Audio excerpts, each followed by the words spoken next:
देखছেন AGT live 24/7। आप देख रहे हैं AGT live 24/7। You are watching AGT Live 24/7.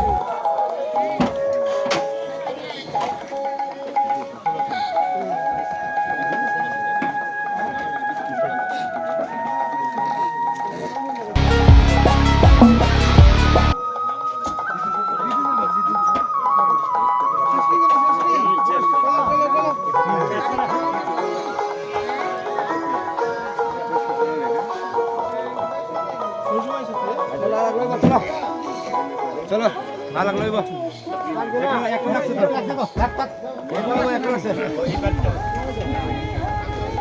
ওই নিচে কাছে ধরছে চলো চলো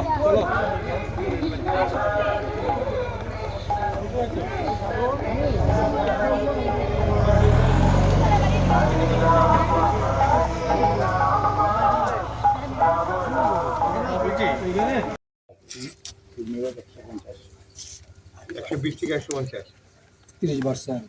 ঠিক আছে। এবার কত এই যে আপনি যে এই 120 আসলে চিমনিটা আগে এটা কোন জায়গা থেকে কত ফুট উপর থেকে এটা চেঞ্জ করা হয়েছে নতুনটা 60 ফুট উঠে উপর গিয়া উপর অংশটা ভেঙ্গা পরে জিগজাগ যেটা এটা আচ্ছা ঠিক আছে এটা গুরুত্বপূর্ণ বিষয়।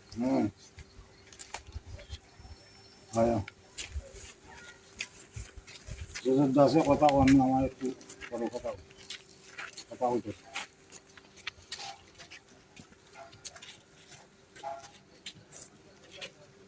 হ্যালো রেজদা বলে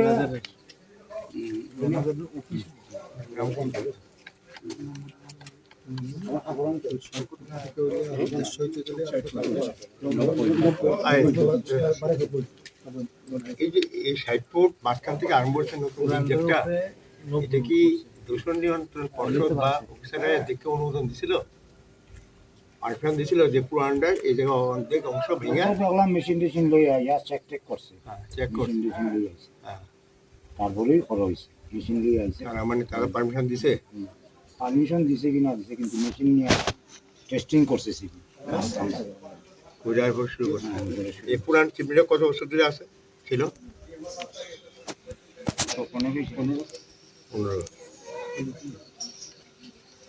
15 বছর না আপনার এই যে ইয়াটা চুলের ইয়াটা কিলিংটা কেন মাটির থেকে কত হাইট মাটির থেকে এটা যে বুঝাই করা হয় হাইট কত 10 ফুট ওয়ালের হাইট 10 ফুট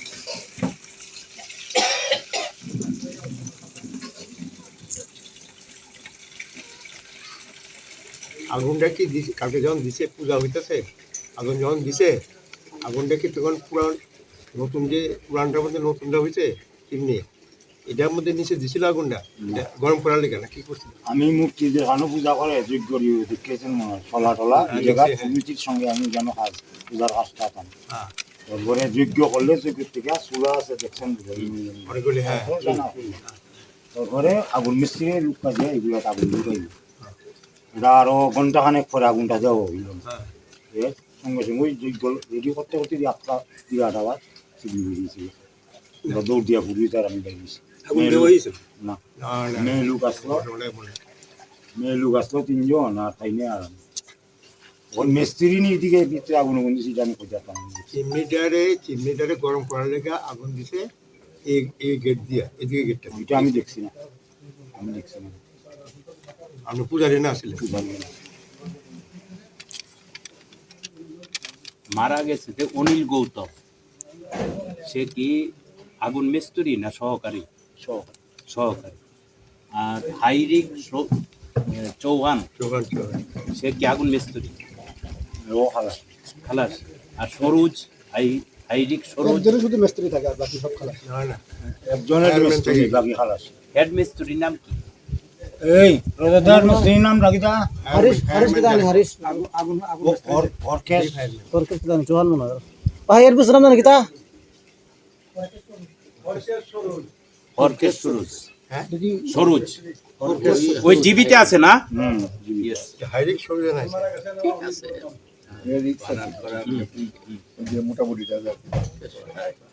হচ্ছে ফায়ারম্যান না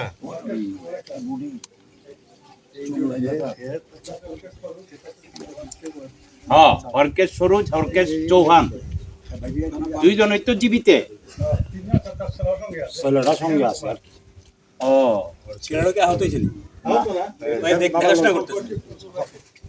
স্পট ডেট হচ্ছে যে হ্যাঁ মানে সহকারী ফায়ারম্যান নেক্সট ফায়ারম্যান হ্যাঁ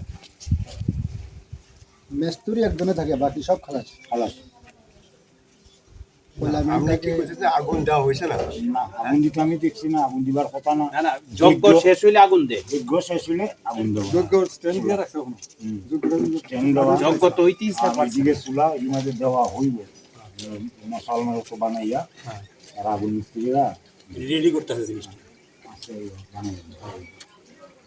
এমনিতে ওই চামড়া টামড়া যে গেছে সকাল থেকে যেটা বললো যে তো ঝলসানো, চামড়াটা ঝলসানো। এখন আগুন ছাড়া কি চামড়াটা ঝলসাইতে পারে এটাই বোঝার জন্য এটা উঠাতাম না, বার করতে হাসপাতাল থেকে যে রিপোর্ট পাওয়া গেছে আমরা না এসেও ফোন করছি। অমর দ্বারা তো হাসপাতালে গিয়া দেখছে এই সময় যে আগুনে যে পুড়ছে, বডি দেখলে বোঝা যায় আগুনে পুড়ছে। রাস্তা শুনলেন বার্নল হয়ে যে মলম দিয়া কোনো জায়গা নাই, ওইটাই ঝলসানো। মাথা ফাটছে, মাথা চুল নাই বদলুকে, হ্যাঁ, আর চামড়া কোনো জায়গা নাই। প্যান্টটি যে লাইনের প্যান্ট মনে করে তারা এরকম সিনথেটিক লাগিয়া চামড়ার মতো আছে, এটা কাটটা কাটটা বাইর করছে, চামড়া দুইটা আছে। এই চুল্লির মধ্যে যেটা মানে পুরানটা মধ্যে নতুনটা জিগজাগ করছে, এটা আমার ধোয়া এলো থেকে আগুন ছাড়া মিস্ত্রি দিছে। ওরা মিস্ত্রি কইতে পারবো, আমি কইতে পারতাম না। আমি এগুলা দেখছি না, আমরা পূজারি গানে আসলাম যোগ্য জায়গাটা আসলে সেই জায়গাটা আসতো না। আর আমরা যারা এখন অন্য কিছু না বুঝার লেগে আমরা পুলিশ না ইয়া না, আমরা বুঝালে আগের থেকে যে আরম্ভ হয়েছে ঠিকই আছে। কোন আইসে আপনার ইয়ে প্রভিডেন্ট ফান্ডের বিনয় সিং এর এখান থেকে বড় অফিস, হ্যাঁ তাই না? আরো তো দুইবার আইসে তারা। আপনার মেয়ে তো না? রঞ্জিত যে ট্রাক্টর টাক্টর আছে তো হেরে তার পাই তাকে ভাইরে আমি চিনি না ছেলে কাজটা করে আপনার আছে নিজেরই পাউডার নিজের কিছু আছে গৃহস্থী আর পড়ার ক্ষেত্র যায় না, নিজের ক্ষেত্রই বাড়ে আর ও টুকটাক বইয়া টাউন থেকে করে আর কি। আচ্ছা আপনার তো নির্মল তারার বাড়ির লোকে। ও হ হ নির্মলেরা কিছু হয়? নির্মল ছেলেরা এমনি কিছু নাই, আমরা ওই হইলে আমরা যাচ্ছি ভাই তো লাগে আর কি আমরা। ঠিক আছে, ঠিক আছে, আসি আমরা এখন। ইগনু আচ্ছা আচ্ছা। কত হয়েছিল বাবার বয়স? 56। বাবা তো বাড়ির থেকে গিয়ে এখানে কাজ করতো নাকি? ইট ভাটাতে গাড়ি প্রথম হলো গাড়ি থেকে ঢুকছে আকলশীল যে কয় আকল তারা জানে। তুমি পড়াশোনা করো, স্কুলে যাও, ওর কাছে পড়ো।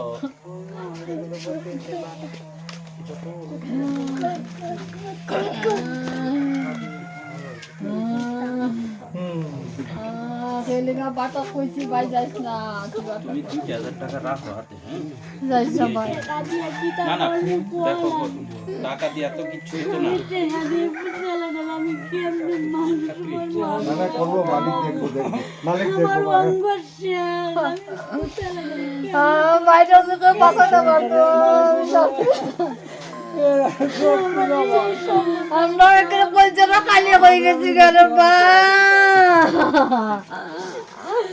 আমরা কলচারা খালি হয়ে গেছি কেন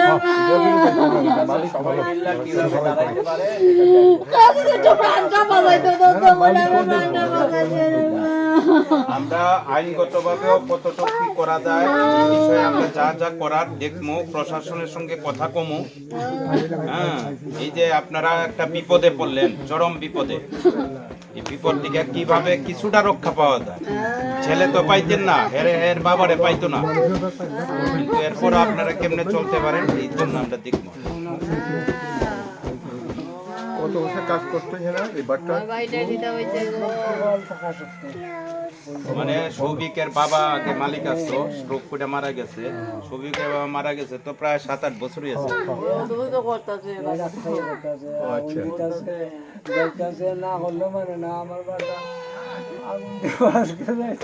কত আনন্দ করে গেছিল মালিকও মনে করতেছে রিঙ্কু আয় তাড়াতাড়ি আয় সকালে খাইব না তারপরে গেছে। আপনাদের বাড়িতে অফিসাররা কেউ আসছিল? অফিসার আসছিল? সরকারি অফিসার আইছে, কিছু সামান্য কিছু সাহায্য করে গেছে বোধহয় নাকি।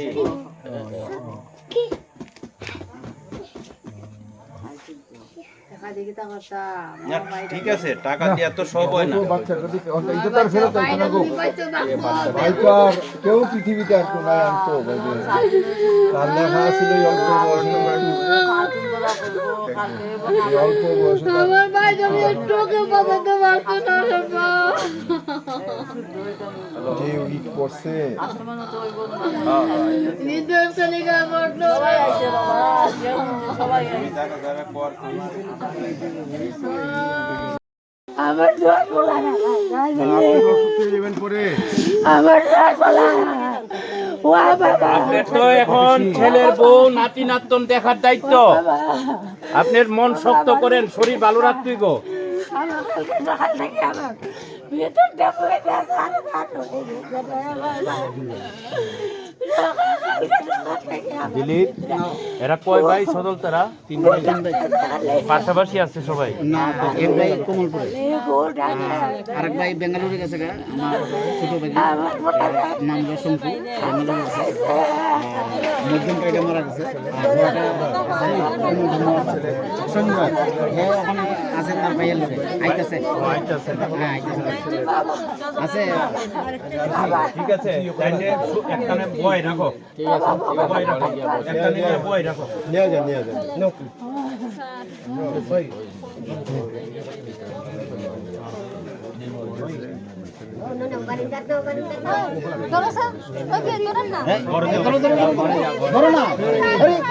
ধরো একলা পারতো না, ধরো জল ছিল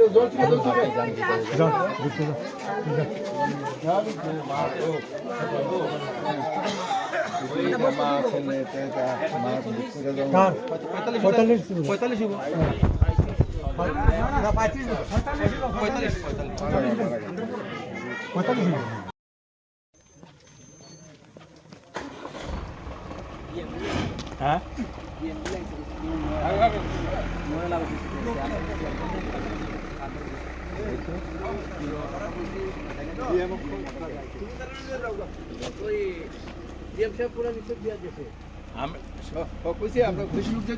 আমরা কয়েকজন যাবো আর কি শুধু আর এক্সএমপি আর ইটভাটা রাজ্য কমিটির সাধারণ সম্পাদক তপন দাস আর নির্মল রায়, এই 4 জন আমরা যাইছি। চলেন আমি যেতে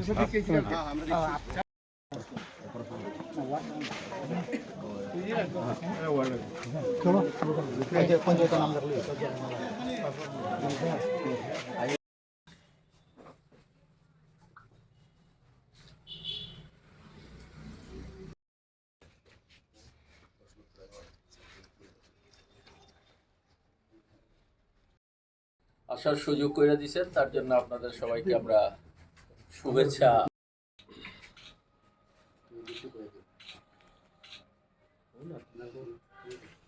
সংগঠন ভারতের ট্রেড ইউনিয়ন কেন্দ্র বা সিআইটির পক্ষ থেকে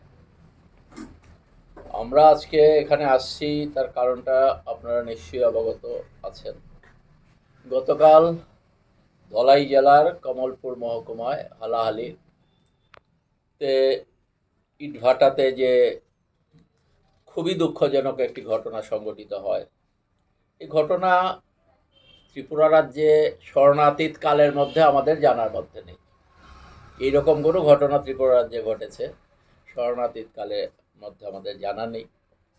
এবং এই ঘটনার ফলে আপনারা জানেন যে সজল মালাকার তিনি মারা গেছেন। তার 2 ছেলে, 1 মেয়ে আছে। খুবই খারাপ অবস্থা, পরিবারটার খুবই খারাপ অবস্থা। স্ত্রী তো আছেন। বিধু শর্মা, তারও 2 মেয়ে সেখানে আছে। তারপর সুবল দেবনাথ, 2 ছেলে 1 মেয়ে। পিঙ্কুশীল, একটি ছোট ছেলে, এই ধরুন 5-6 বছর হবে। স্ত্রী খুবই কম বয়স, একেবারেই কম বয়স। এবং এই সুবল পিঙ্কুশীলের উপরই নির্ভরশীল ছিল তার বাবা, বৃদ্ধ মা। তারা নির্ভরশীল ছিল। তাদেরকে হারিয়ে এখন কিভাবে তাদের খাবার জুটবে তার কোনো নিশ্চয়তা তারা খুঁজে পাচ্ছেন না। আমরা প্রতিটি বাড়িতেই যাই, 4টি বাড়িতে, যারা এখানে স্থানীয় 4 জন শ্রমিক যারা মারা গেছেন তাদের বাড়িতে আমরা যাই। অনিল গৌতম, তিনি বাইরের রাজ্যের। আমরা ওনার পরিবারের কাউকে এখানে পাইনি। আমরা জানি না, কেউ বলতে পারেনি, স্ট্রেস দিতে পারেনি আমাদেরকে যে ওনার পরিবারের কেউ আছে কিনা। আমরা ওনার পরিবারে যেতে পারিনি। আর এখানে আহতরা একজন কমলপুর হাসপাতালে আছেন, বাকিরা জিবি হাসপাতালে আছেন। আমরা সেখানে জিবি হাসপাতালেও গিয়েছি আহতদের এখানটাতে। আমরা যে কথাটা বলতে চাই আপনাদের মাধ্যমে ত্রিপুরা রাজ্যের মানুষের কাছে, যেটা সম্পূর্ণভাবে আমাদের রাজ্য সরকার, রাজ্য প্রশাসনের গাফিলতির জন্য হয়েছে। চূড়ান্ত গাফিলতি ক্ষমা করা যায় না। এই গাফিলতি, ধরুন আমাদের একটা ইটভাটা করতে গেলে যে নিয়ম কানুনগুলো আছে, এই নিয়ম কানুনগুলো দেখার দায়িত্ব কার? দেখার দায়িত্ব হচ্ছে ডিস্ট্রিক্ট ম্যাজিস্ট্রেট, তারপর পলিউশন কন্ট্রোল বোর্ড, এবং যদি শহর এলাকার মধ্যে হয় তাহলে মিউনিসিপ্যাল কর্পোরেশন বা মিউনিসিপ্যালিটি, অথবা গ্রামীণ এলাকা হলে পঞ্চায়েত। তাহলে 3টি সংস্থা হচ্ছে ইটভাটার বিষয় আশয় দেখার জন্যে তারা অথরিটি। তাহলে আমাদের রাজ্যে সরকারের এই যে বাহুগুলো আছে, মাধ্যমগুলো আছে, তারা যদি একটু দেখভাল করতেন তাহলে এই ঘটনা ঘটতো না। আমাদের চোখ খুলে দিয়ে গেছে, আমরা জানি না আগামী দিনে কি ঘটবে। এটা অত্যন্ত দুর্ভাগ্যজনক ঘটনা যে ত্রিপুরা রাজ্যে এই ধরনের একটা ঘটনা এই বর্তমান সরকারের সময়ে ঘটেছে, এবং এটা সরকারের চূড়ান্ত গাফিলতির জন্য হয়েছে।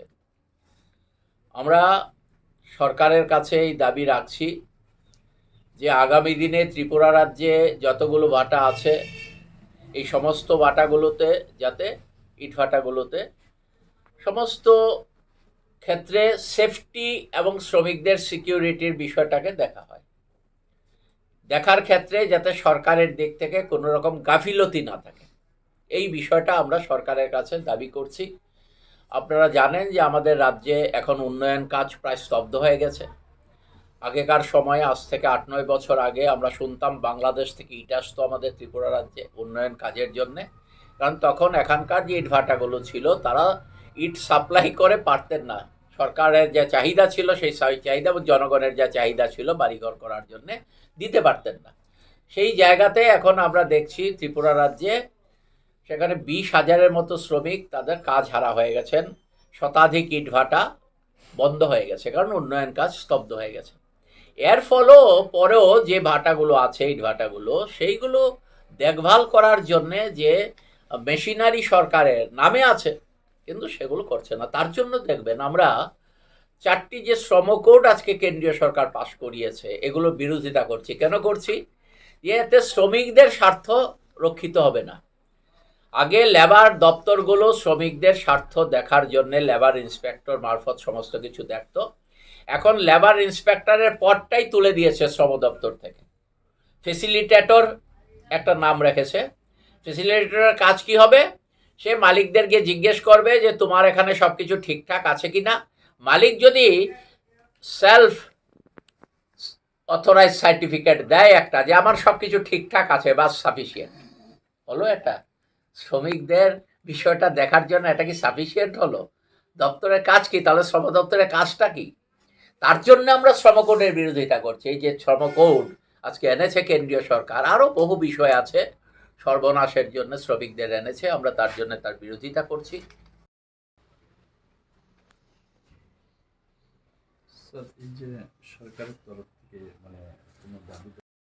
ফিক্স সেন্টার এখানে কালকে ঘটনা এখানে হয়েছে আর কি। আমরা এখানে যারা ছিলেন বাট্টালয়ে যুক্ত তাদের সাথে সবাই কথা বললাম, জানলাম বাট্টা সম্পর্কে তার যে চুল্লি হয়, তার কিলিং হয়, তার কতগুলি নিয়ম পদ্ধতি আছে। এগুলি শিল্প দপ্তরের অধীন ফ্যাক্টরি বয়লার ইউনিট, তার সাথে যুক্ত হচ্ছে পরিবেশ দূষণ দপ্তর, পর্ষদ, শ্রম দপ্তর। এগুলি সহই প্র্যাকটিক্যালি এগুলিকে দেখতে হয়, পর্যবেক্ষণ করতে হয় সবগুলি। বাট্টা প্রতি বছর বাট্টা কিলিংয়ের ক্ষেত্রে এটা তো 2 বছর মিলে অ্যাকচুয়ালি হয়, অক্টোবর নভেম্বর শুরু হয়, এখন গিয়া মার্চ এপ্রিলে শেষ হয়। তো এই সময়কালে বাট্টা সিজন শেষ হওয়ার পরে পরের সিজন যখন শুরু হওয়ার আগে এই কিলিংকে সংস্কার করতে হয়, কিলিং সংস্কার করতে হয়, চুল্লি সংস্কার করতে হয়। এগুলি ক্ষেত্রে এই 1918 সাল থেকে 2018 সাল থেকে এগুলি ঠিকভাবে পর্যবেক্ষণ করা হইতেছে। এটা হচ্ছে প্রথম কথা। দ্বিতীয় হচ্ছে এখানে যা শুনলাম ওনাদের কাছ থেকে, শ্রমিক সহ ওনার কাছ থেকে, এই বাট্টাটা ছিল আজকে তো 18-19 বছর বাট্টা চলে, এবিসি যে বাট্টা, এতে যে চুল্লিটা ছিল এটা 120 ফুট হাইট ছিল। এটা বিগত সরকার মানে বামফ্রন্ট সরকার থাকতেই তখন একটা অর্ডার হয় যে পরিবেশ দূষণের জন্যে চুল্লির যে হাইট তা বাড়াইতে লাগবে। বাড়াইতে গিয়ে কতগুলো আইন কানুনও সেখানে দেওয়া হয়। এবার একটা নাম দেওয়া হয় জিগজ্যাগ চিমনি। কিলিংয়ের ক্ষেত্রে কতগুলি গাইডলাইন দেওয়া হয়। একসময় 6 থেকে 8 লাখ 12 লাখ ইট বাট্টাতে কিলিংয়ে ইট পুরানো হতো এক রাউন্ড খুললে পর। জিগজ্যাগ বাট্টা সিস্টেম হওয়ার পর এটা প্রায় 16 লাখ 17 লাখ 18 লাখ গিয়ে দাঁড়াইছে এখন সংখ্যা। এবিসি বাট্টাও গত 16 বছর যাবৎ চলছিল ওইভাবেই আগের সিস্টেমে।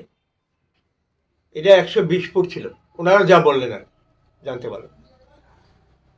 এই বছর যখন জিগজ্যাগ বাট্টা করা হয় তখন নাকি এই বাট্টার উপরে একটা অংশ 120 ফুট থেকে 60 ফুট এটাকে ফালানো হয়। নিচের যে কিলিংয়ের মধ্যে যে অংশটা এটা 60 ফুট থাকে, এটাকে চেঞ্জ করা হয়নি। এটার উপরেই নতুন করে আবার ওই এটা 150 ফুট উপর করা হয়, এটার উপরে। তো যার ফলে কী সে নিচের অংশ হচ্ছে পুরান তার কাঠামো, উপরটা নতুন। এটা গিয়া এই ঘটনা হওয়ার সম্ভাবনা হচ্ছে প্রবল দেখা দিচ্ছে আর কি, আজকে শোনার পরে আমরা যা দেখলাম।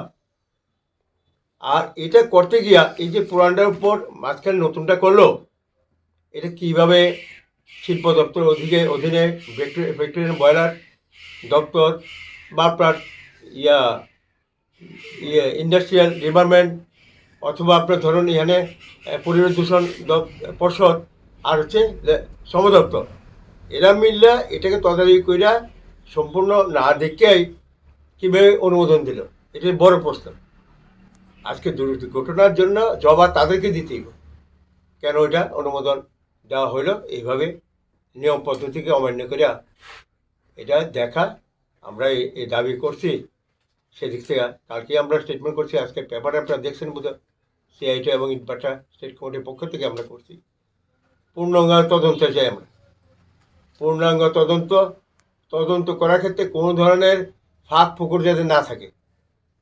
প্রকৃত যারা এই বিষয় সম্পর্কে যুক্ত তাদের সম্পর্কে আইন ও ব্যবস্থা নেওয়া, পরিবারগুলিকে রক্ষার জন্য সম্পূর্ণ দায়িত্ব নিতে হবে সরকারকে। আর এখন যে বাট্টাতে আছে শ্রমিকরা, মাইগ্রেন্ট শ্রমিকরা বা 200 কাছাকাছি শ্রমিক, আমাদের উল্লেখযোগ্য শ্রমিক হচ্ছে মাইগ্রেন্ট শ্রমিক, 5-6টা রাজ্যের থেকে আসে এরা। আর লোকাল শ্রমিকরা আসে না 40% প্রায় 40-45% আছে। এরা চলবো কীভাবে, খাইবো কীভাবে? বাট্টাতে এখন চলবো না। এতগুলি শ্রমিক যা এলো বাড়ির থেকে, প্লাস লোকাল শ্রমিক, সবগুলি হচ্ছে দিনদরিদ্র পরিবার। এই জায়গায় আমরা বলছি এদের সমস্ত দায়িত্ব নিতে হবে, যেটা শঙ্কর দা বললেন, সম্পূর্ণ দায়িত্ব নিতে হবে এদেরকে, সরকারকে, শ্রম দপ্তরকে এবং সংশ্লিষ্ট দপ্তরকে। ঘটনাস্থল পরিদর্শন করি, নিহতদের বাড়িতে যাই। তাদের আর্থিক অবস্থা প্রচণ্ড দুর্বল। এই নিহত পরিবারগুলিতে ন্যূনতম 10 লক্ষ টাকা এবং একটি সরকারি চাকরি দেওয়া প্রয়োজন, আমরা তার দাবি করি। না হলে এই পরিবারগুলি বিপর্যয়ের যে চরম বিপর্যয় তার থেকে রক্ষা পাবে না। সঙ্গে গতকাল থেকে এলাকায় আওয়াজ উঠেছে যে এই অপরাশকর এবং তার পার্শ্ববর্তী এলাকার যে শ্রমিকরা ইটভাটার কাজে যুক্ত, তারা এখন কাজ পাবে না। এমনিতেই রেগার কাজ নেই, বিভিন্ন দপ্তরের কাজ নেই। অস্বাভাবিক মূল্য বৃদ্ধির বাজারে এই অবস্থান আরও বেশি প্রকট হবে। তাই যারা কাজে যুক্ত ছিলেন তাদের কাজের বিকল্প ব্যবস্থা করা, বহিরাগত শ্রমিক সহ এখানকার স্থানীয় শ্রমিক তাদের এই ব্যবস্থা করা, এই ক্ষেত্রে যেন দ্রুত পদক্ষেপ সেখানে গ্রহণ করেন। সংশ্লিষ্ট দপ্তরগুলি যারা ইটভাটা পরিচালনার সঙ্গে যুক্ত, তাদের যে গাফিলতি এবং তাদের গাফিলতির কারণেই, দুর্বলতার কারণেই এতগুলি পরিবারের চরম বিপর্যয় নেমে এসেছে। এই ক্ষেত্রে ভবিষ্যতে যেন রাজ্যের কোথাও, দেশের কোথাও আর এমন বিপর্যয়ের ঘটনা না ঘটে, তার জন্যে উপযুক্ত ব্যবস্থা গ্রহণের দাবি আমরা জানাচ্ছি। ভাবে পরিণামদর্শী কাজের জন্যে সরকারের যে ঘটনা সংঘটিত হয়েছে সেই জায়গায় দাঁড়িয়ে আমরা পরিবারগুলোর পাশে আমরা বলে এসেছি যে পরিবারগুলোর পাশে নৈতিক সমর্থন নিয়ে আমরা দাঁড়াবো এবং সরকারের দিক থেকে যাতে এই পরিবারে তাদের আগামী দিনে নিজের পায়ে দাঁড়াবার ক্ষেত্রে এবং অন্ন বস্ত্র বাসস্থানের ক্ষেত্রে তাদের যাতে রুজি রোজগারের ক্ষেত্রে কোনো রকম প্রতিবন্ধকতা না হয় তা সম্পূর্ণভাবে দেখার দায়িত্ব সরকারকে গ্রহণ করতে হবে, এই দাবি আমরা রাখছি। সুবল দেবনাথ 4টা পরিবার।